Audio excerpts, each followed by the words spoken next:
Everyone thinks Bethlehem is holy because of one night, the night Jesus was born. But Bethlehem was sacred long before the Nativity, and it's still contested ground right now. So what makes this tiny city so important, and why does the world keep returning to it? Bethlehem was strategic land. Bethlehem was sacred land.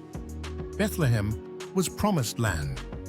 And that is why this little city, just 6 miles south of Jerusalem, keeps showing up over and over again in the history of Judaism, Christianity, and later in the memory of Islam. What actually made Bethlehem holy? Why this one little ridge in the Judean hills and not the thousands of other hills all around it? Bethlehem is holy because generations kept returning to it. Bethlehem was already ancient by the time Mary and Joseph arrive. In fact, Bethlehem first shows up in the Hebrew Bible in the book of Genesis.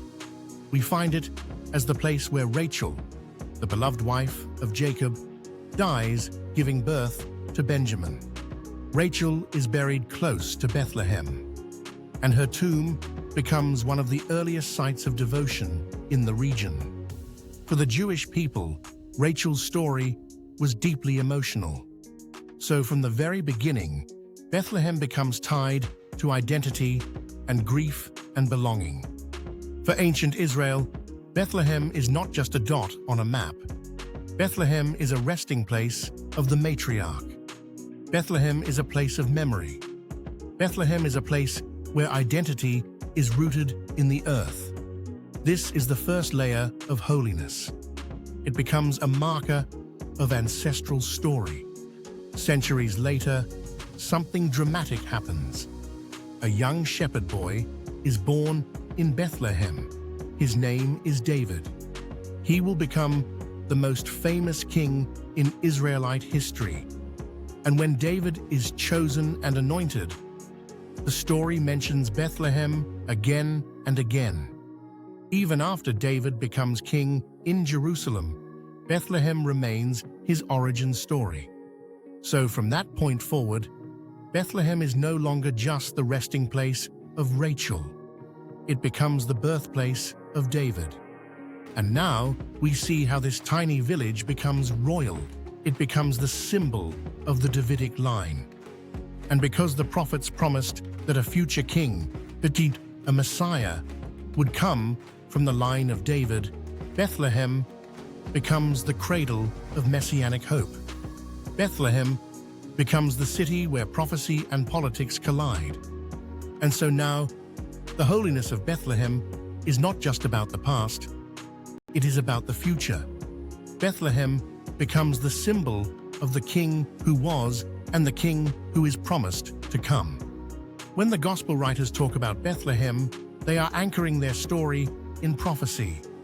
In the Gospel of Matthew, the birth in Bethlehem is tied directly to the Jewish prophet Micah, who wrote centuries earlier that from Bethlehem would come a ruler. So Bethlehem becomes the birthplace not only of David in the Jewish memory, but now the birthplace of Jesus in Christian memory. For Christians, Bethlehem becomes the place where God enters the world in human flesh, the place where heaven and earth meet. And that is why Bethlehem is holy to over 2 billion Christians today, because Islam also reveres Jesus as a prophet, and Islam holds Mary in very high honor. And Islamic tradition also remembers Bethlehem as significant in the story of Isa, Jesus. So the memory of Bethlehem spreads across 3 traditions. Judaism remembers Rachel and David. Christianity remembers the Nativity. Islam remembers Jesus and Mary. Bethlehem becomes an overlapping sacred memory, a rare shared holiness. So what makes Bethlehem holy? Yes, the birth of Jesus.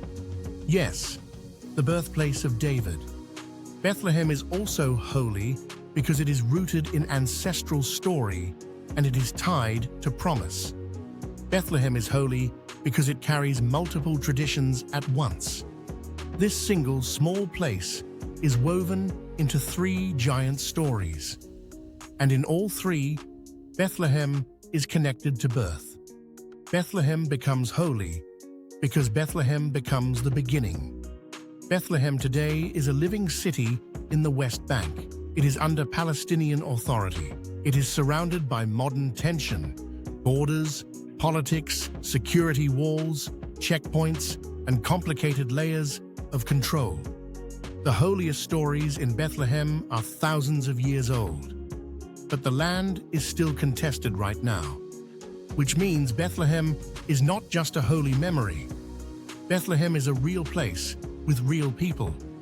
And every December, international spotlight returns. Pilgrims arrive, church bells ring, nativity scenes are set up around the world. But for the people who actually live in Bethlehem, it is holy and complex and alive. In Bethlehem today, one of the oldest functioning churches in the world still stands, the Church of the Nativity. It was first built in the 300s, rebuilt in the 500s, repaired many times, and today it still marks the traditional site of Jesus' birth. Pilgrims go down into a small grotto beneath the church. There is a star marking the floor. For millions of people each year, this is the moment pilgrimage becomes memory. This is the moment where story touches stone. Places become holy when generations return to them. Places become holy when memory is repeated. Places become holy when story becomes location. Places become holy when belief becomes rooted in geography. Bethlehem is holy because humans anchored their hope there. Bethlehem reminds us that sometimes the most important things in human history start in places that look insignificant. Holy does not always begin with power. Rachel's story never disappeared. David's memory never disappeared. Messianic hopes never disappeared. Nativity stories never disappeared. Even with wars, empires, conquests, occupations, and modern conflict, Bethlehem remains Bethlehem, still small, contested, remembered, and holy. If you enjoyed exploring the story behind Bethlehem, make sure to like this video, subscribe, and explore more of our travel history series. History is full of lost places waiting to be discovered, and we'll take you there.